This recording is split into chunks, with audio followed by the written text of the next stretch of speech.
Price the Lord. Hallelujah. നമുക്ക് ദൈവത്തോട് നന്ദി പറയാം.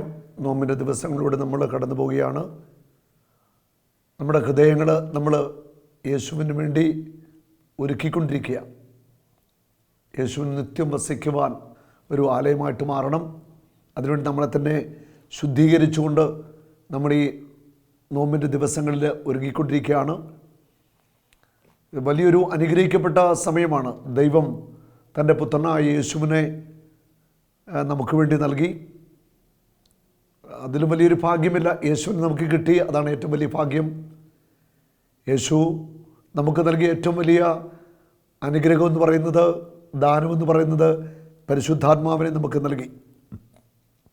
അത് നമ്മുടെ ജീവിതത്തിൽ പരിശുദ്ധാത്മാവിന് മുഖ്യമായ ഒരു സ്ഥാനം കൊടുക്കണം. വിശുദ്ധ ബൈബിള് നമ്മളെ വ്യക്തമായിട്ട് പഠിപ്പിക്കുന്നുണ്ട്. നമ്മളെ ആത്മീയ ജീവിതത്തിൽ നയിക്കുന്നതും വളർത്തുന്നതും പരിശുദ്ധാത്മാവായ ദൈവമാണ്. നമുക്ക് പരിശുദ്ധാത്മാവിനെതിരെ ചെയ്ത പാപങ്ങൾക്കൊക്കെ മാപ്പ് ചോദിക്കാം. എഫേസോസ് 4:30 രക്ഷയുടെ ദിനത്തിനു വേണ്ടി നിങ്ങളെ മുദ്രിതനാക്കിയ ദൈവത്തിൻ്റെ പരിശുദ്ധാത്മാവിനെ വേദനിപ്പിക്കരുത്. ഇന്ന് നമുക്ക് ആദ്യം തന്നെ പ്രാർത്ഥിച്ചു തുടങ്ങാം. പരിശുദ്ധാത്മാവായ ദൈവമേ, ഞങ്ങൾ ഓരോരുത്തരും പാപങ്ങൾ ചെയ്ത് അങ്ങേ വേദനിപ്പിച്ചിട്ടുണ്ട്. അങ്ങ് ത്രിയേക ദൈവത്തിലെ മൂന്നാമത്തെ വ്യക്തിയാണ്. ഞങ്ങൾ പാപം ചെയ്യുമ്പോൾ അങ്ങ് ഒത്തിരി വേദനിച്ചു, അങ്ങ് സങ്കടപ്പെട്ടു. സ്നേഹവാനായ പരിശുദ്ധാത്മാവേ, ഞങ്ങളോട് കരുണയാകണം, ഞങ്ങൾക്ക് മാപ്പ് തരണം. ദാവീദ് പ്രാർത്ഥിച്ചു, കർത്താവേ, അങ്ങയുടെ ആത്മാവിനെ എന്നിൽ നിന്ന് എടുത്തു മാറ്റരുത്. ഞങ്ങൾ ഇന്ന് പ്രാർത്ഥിക്കുന്നു, അങ്ങയുടെ ആത്മാവിനെ ഞങ്ങൾ ഇന്ന് എടുത്തു മാറ്റരുത്. അങ്ങയുടെ ആത്മാവിനെ ഞങ്ങൾ ഇന്ന് എടുത്തു മാറ്റരുത്. ഞങ്ങൾ നിലവിളിക്കുന്നു. അങ്ങയുടെ ആത്മാവിൻ്റെ ശക്തി ഇരട്ടിയായിട്ട് ഞങ്ങൾക്ക് തരണം. ശരീരത്തിലും മനസ്സിലും ആത്മാവിലും ചിന്തകളിലും പ്രവൃത്തികളിലുമൊക്കെ ഞങ്ങൾ പരിശുദ്ധാത്മാവിൻ്റെതായി ചെയ്ത എല്ലാ പാപങ്ങൾക്കും മാപ്പ് ചോദിക്കുന്നു. പരിശുദ്ധാത്മാവേ, മാപ്പ് തരണമേ. പരിശുദ്ധാത്മാവേ, കരുണയാകണമേ. കരുണയ്ക്ക് വേണ്ടി സ്തുതിക്കാം. ഹല്ലേലൂയ.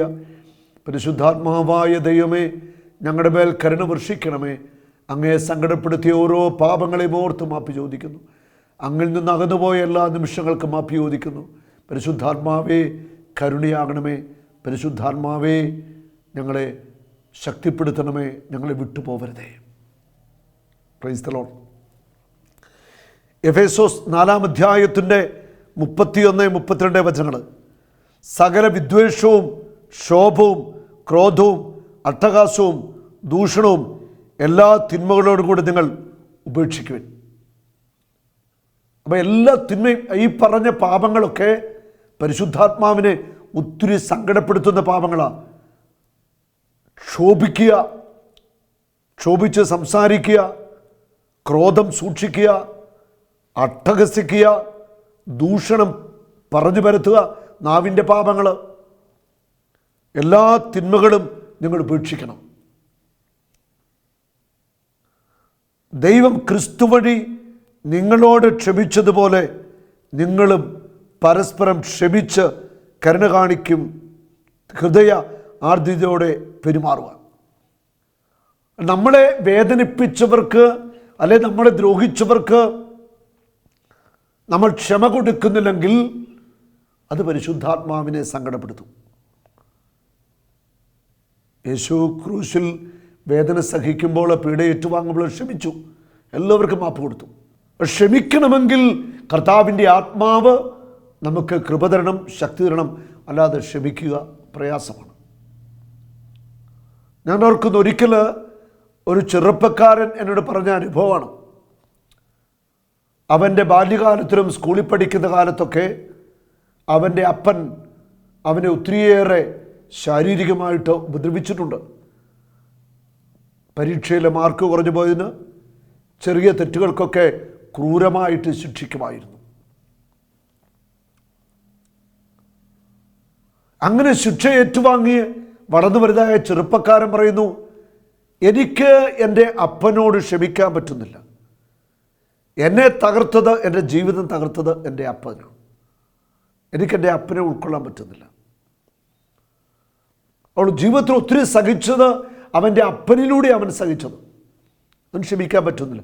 ആ ദൈവത്തിൻ്റെ ആത്മാവിൻ്റെ ഒരു അഭിഷേകം വരാതെ, ആത്മാവിൻ്റെ ശക്തി കിട്ടാതെ ക്ഷമിക്കുക എളുപ്പമല്ല. ഇവിടെ പറയുകയാണ്, ദൈവം ക്രിസ്തു വഴി നമ്മോട് ക്ഷമിച്ചു. നമ്മുടെ പാപമെല്ലാം യേശു ക്രിസ്തു വഴി ദൈവം നമ്മോട് ക്ഷമിച്ചു. അതുപോലെ നിങ്ങൾ പരസ്പരം ക്ഷമിച്ച് കരുണ കാണിക്കണം, ആർദ്രതയോടെ എല്ലാവരോടും പെരുമാറണം. ക്ഷമിച്ചാൽ മാത്രം പോരാ, എല്ലാവരോടും ആർദ്രമായ ഒരു ഹൃദയത്തോടുകൂടി നമ്മൾ പെരുമാറാനായിട്ട് പരിശ്രമിക്കണം. ഇവിടെയാണ് ദൈവത്തിൻ്റെ ആത്മാവിൻ്റെ ഒരു സഹായം നമുക്ക് ആവശ്യമുള്ളത്. ദൈവത്തിൻ്റെ ആത്മാവ് നമ്മുടെ കൂടെ നടക്കണം, നമ്മുടെ കൂടെ ദൈവത്തിൻ്റെ ആത്മാവ് വസിക്കണം. അവൾ ഒരിക്കലും നമ്മുടെ ദൈവത്തിൻ്റെ ആത്മാവിനെ വേദനിപ്പിക്കുന്ന വിധത്തിലുള്ള പാപകരമായ ജീവിതം നയിക്കരുത്. ആ പരിശുദ്ധാത്മാവിനെ വേദനിപ്പിച്ച ഓരോ പാപങ്ങളെയും ഓർത്ത് അനുതപിച്ച് പ്രാർത്ഥിക്കുക, കരഞ്ഞു പ്രാർത്ഥിക്കുക. പരിശുദ്ധാത്മാവേ, അങ്ങനെ വിട്ടുപോകരുത്. അങ്ങനെ വിട്ടുപോയാൽ പിന്നെ എനിക്കാരുമില്ല. അങ്ങൻ്റെ സഹായകനാണ്, അങ്ങൻ്റെ കൂട്ടുകാരനാണ്, അങ്ങൻ്റെ എല്ലാമാണ്. അങ്ങനെ വിട്ടുപോകരുത്. റോമ 8:14 ദൈവാത്മാവിനാൽ നയിക്കപ്പെടുന്നവരെല്ലാം ദൈവത്തിൻ്റെ പുത്രന്മാരാണ്. നീ ദൈവപുത്ര സ്ഥാനത്തേക്ക് ഉയർത്തപ്പെടണമെങ്കിൽ ദൈവത്തിൻ്റെ ആത്മാവ് നിന്റെ മേൽ വരണം. തുടർന്ന് ദൈവത്തിൻ്റെ ആത്മാവിനാൽ നീ നയിക്കപ്പെടണം. ആ ദൈവത്തിൻ്റെ ആത്മാവിനാൽ നീ നയിക്കപ്പെടണമെങ്കിൽ ദൈവത്തിൻ്റെ ആത്മാവിനായിട്ട് നിന്റെ ജീവിതത്തെ സമർപ്പിക്കണം. ആ ദൈവത്തിൻ്റെ ആത്മാവിനാൽ നയിക്കപ്പെടുന്നവരാണ് ദൈവത്തിൻ്റെ പുത്രന്മാർ. ദൈവത്തിൻ്റെ ആത്മാവില്ലാത്തവരോ ലോകത്തിൻ്റെ അരൂപിയിൽ, പൈശാചിക അരൂപിയിൽ, ജഡത്തിൻ്റെ ആസക്തികളിൽ ഒക്കെയാണ് അവർ ബുദ്ധിയിലും കഴിവിലും ഒക്കെ നയിക്കപ്പെട്ടുകൊണ്ടിരിക്കുന്നത്. ആ ദൈവത്തിൻ്റെ ആത്മാവിനാൽ നയിക്കപ്പെടുന്ന ഒരു വ്യക്തിയായിട്ട് നീ മാറണം. ആ ദൈവത്തിൻ്റെ ആത്മാവിനാൽ നയിക്കപ്പെടുന്ന വ്യക്തിയുടെ ഒരു പ്രത്യേകതയാണ് ക്ഷമിക്കാനുള്ള ഒരു കഴിവ്.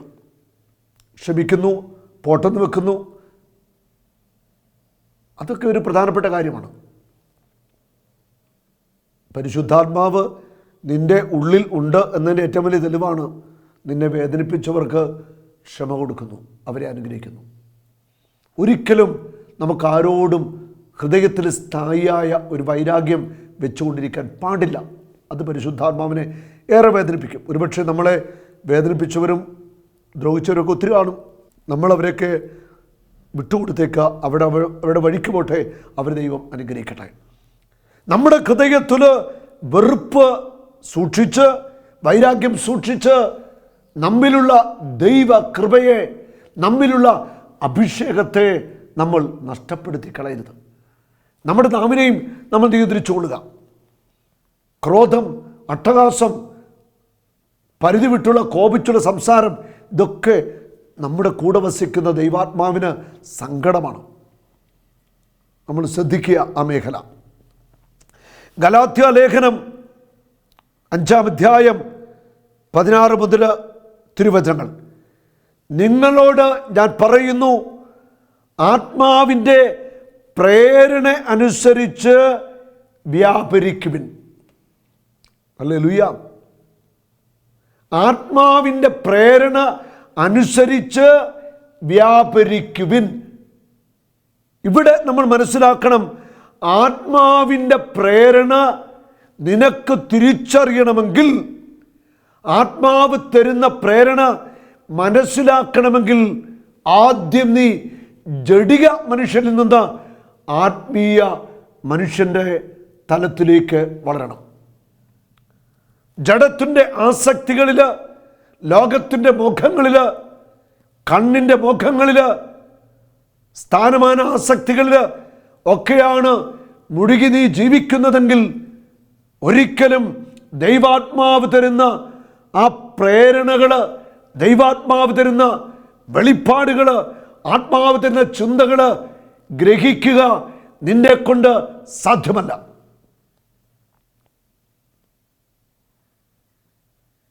ദൈവാത്മാവിൻ്റെ പ്രേരണ, ദൈവാത്മാവ് തരുന്ന ചിന്തകൾ നമ്മൾ മനസ്സിലാക്കണമെങ്കിൽ നമ്മുടെ മനസ്സും മനസ്സാക്ഷിയും ഹൃദയമൊക്കെ വിശുദ്ധീകരിക്കപ്പെടണം, നിർമ്മലമാകണം. നിർമ്മലമായ ഒരു ഹൃദയത്തിൻ്റെ ഉടമയായിട്ട് നമ്മൾ മാറുമ്പോൾ ദൈവത്തിൻ്റെ ആത്മാവിൻ്റെ പ്രേരണകൾ പെട്ടെന്ന് നമുക്ക് മനസ്സിലാക്കാൻ സാധിക്കും. എന്തു ചെയ്യണം, എന്തു ചെയ്യണ്ട, എങ്ങോട്ട് പോകണം, എങ്ങോട്ട് വരണം, ഇനി മുന്നോട്ട് എങ്ങനെ ആയിരിക്കണം, ഇതെല്ലാം ദൈവത്തിൻ്റെ ആത്മാവ് നമുക്ക് പറഞ്ഞു തരും. ആ ജഡത്തിന് അടിമപ്പെട്ട ഒരു ജീവിതത്തിലേക്ക് ഒരു ദൈവമകൻ പോകുവാനായിട്ട് പാടില്ല. ഇവിടെ വലിയ ഒരു ജാഗ്രത നമുക്ക് ആവശ്യമുണ്ട്. സാത്താൻ ദൈവമക്കളെ അവൻ്റെ അടിമത്വത്തിലേക്ക് നയിക്കാനായിട്ട് അങ്ങനെ നിരന്തരം പരിശ്രമിച്ചുകൊണ്ടിരിക്കുക. സാത്താൻ അലറുന്ന സിംഹത്തെ പോലെ ഇങ്ങനെ പാഞ്ഞു നടക്കുകയാണെന്നാണ് വചനം പറയുന്നത്. ആത്മാവിനാൽ നമ്മൾ നയിക്കപ്പെടണം. ആത്മാവ് തരുന്ന പ്രേരണകൾ നമ്മൾ മനസ്സിലാക്കണം. പ്രാർത്ഥിക്കുമ്പോൾ ആത്മാവ് നമ്മളോട് സംസാരിക്കും. ആ പ്രേരണ മനസ്സിലാക്കി മുൻപോട്ട് നമ്മൾ പോയാൽ നമ്മുടെ വഴികൾ അത് അനുഗ്രഹമായിരിക്കും. ജഡമോഹങ്ങളെ ഒരിക്കലും തൃപ്തിപ്പെടുത്തരുത്. ശക്തമായ താക്കീത. ജഡമോഹങ്ങളെ തൃപ്തിപ്പെടുത്തി നീ ജീവിച്ചാൽ അത് ദൈവാത്മാവിന് എതിരാണ്. ഭക്ഷണത്തിൻ്റെ സുഖം, അമിതമായ ഭക്ഷണാസക്തി, ഭോഗാസക്തി, ജഡത്തിൻ്റെ വികാരങ്ങൾ, കണ്ണുകിടാസക്തി, ലോകത്തിൻ്റെ ചിന്തകൾ, ധനാസക്തി, അങ്ങനെ അങ്ങനെ അങ്ങനെ ഉള്ളൊരു ഹൃദയം, അങ്ങനെയുള്ളൊരു ജഡം, അത് പരിശുദ്ധാത്മാവ് ഒത്തിരിയേറെ സങ്കടപ്പെടുന്ന ഒരവസ്ഥയാണത്. ജഡമോഹങ്ങളെ തൃപ്തിപ്പെടുത്തുന്ന ഒരു ജീവിതമാണ് നീ നയിക്കുന്നതെങ്കിൽ ദൈവത്തിൻ്റെ ആത്മാവിനെ അത് വേദനിപ്പിക്കും. ദൈവത്തിൻ്റെ ആത്മാവിൻ്റെ പ്രേരണകൾ നിനക്കൊരിക്കലും തിരിച്ചറിയാൻ കഴിയത്തില്ല. അതുകൊണ്ട് ജഡമോഹങ്ങളെ തൃപ്തിപ്പെടുത്തി ജീവിക്കുന്ന വ്യക്തികൾ, ഇപ്പോൾ ഈ വചനം കേൾക്കുന്നവർ, അത് അവസാനിപ്പിക്കാൻ ഒരു ഉറച്ച തീരുമാനമെടുക്കണം. നമ്മുടെ ജഡത്തിന് സുഖം നൽകുന്ന വഴികളിലൂടെയുള്ള ഒരു യാത്ര, അത് പരിശുദ്ധാത്മാവിൻ്റെ വഴി അല്ല. എന്തെന്നാൽ ജഡമോഹങ്ങൾ ആത്മാവിന് എതിരാണ്. ഉണ്ടോ? ജഡമോഹങ്ങൾ പരിശുദ്ധാത്മാവിന് എതിരാണ്. പരിശുദ്ധാത്മാവ് ജഡമോഹങ്ങളെ തൃപ്തിപ്പെടുത്തുന്ന ഒരു വ്യക്തിയിൽ പ്രവർത്തിക്കുക അസാധ്യമാണ്. ആ പരിശുദ്ധാത്മാവ് ജഡമോഹങ്ങൾക്ക് ശക്തമായിട്ട് എതിരാണ്. അതുകൊണ്ട് ജഡത്തിൻ്റെ മോഹങ്ങളെ തൃപ്തിപ്പെടുത്തുന്ന ഓരോ വ്യക്തിയും അതിൽ നിന്ന് പിന്മാറണം. ആത്മാവിൻ്റെ അഭിലാഷങ്ങൾ ജഡത്തിനും എതിരാണ്. ദൈവാത്മാവിൻ്റെ അഭിലാഷങ്ങൾ, അത് ദൈവത്തിൻ്റെ ആത്മാവ് പറയും.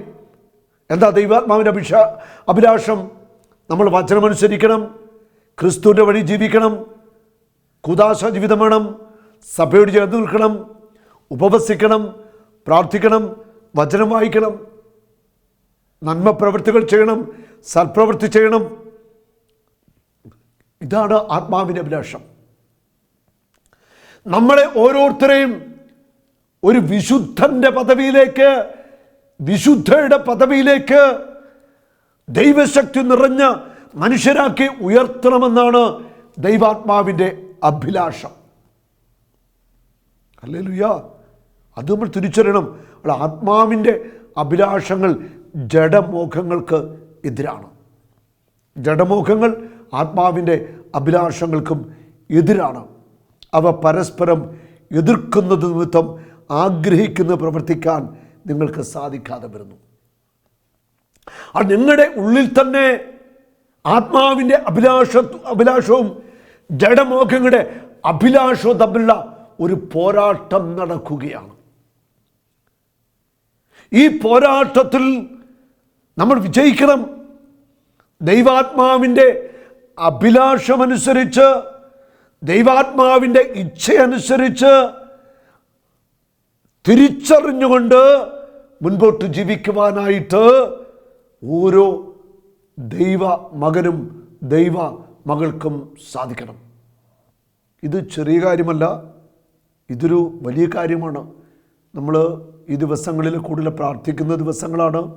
നോമ്പെടുക്കുന്നുണ്ട്, ഉപവസിക്കുന്നുണ്ട്, വചനം വായിക്കുന്നുണ്ട്. അപ്പം പരിശുദ്ധാത്മാവിനോട് തീഷ്ണമായിട്ട് പ്രാർത്ഥിക്കണം, ഒരു പുതിയ അഭിഷേകം നമ്മുടെ മേൽ പകരപ്പെടുവാനായിട്ട്. ഗലാത്യ 5:18 പറയുന്നു, ആത്മാവ് നിങ്ങളെ നയിക്കുന്നെങ്കിൽ നിങ്ങൾ നിയമത്തിരികില്ലല്ല. ആത്മാവ് നിങ്ങളെ നയിക്കുന്നുണ്ടെങ്കിൽ നിങ്ങൾ ഒരു നിയമത്തിലേക്കില്ലല്ല.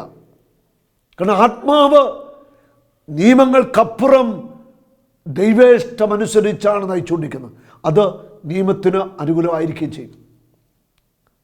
ആത്മാവ് നിയമവിരുദ്ധമായിട്ട് ഒന്നും ചെയ്യാൻ നിന്നെ നയിക്കത്തില്ല. ആത്മാവ് നയിക്കുന്നത് ശരിയായ വഴികളിലൂടെ മാത്രമായിരിക്കും. ഒരു നാളും നീ അനാഥനല്ല, ഒരു നാളും നീ അന്യനല്ല, ഒരു നാളും നീ അനാഥനല്ല.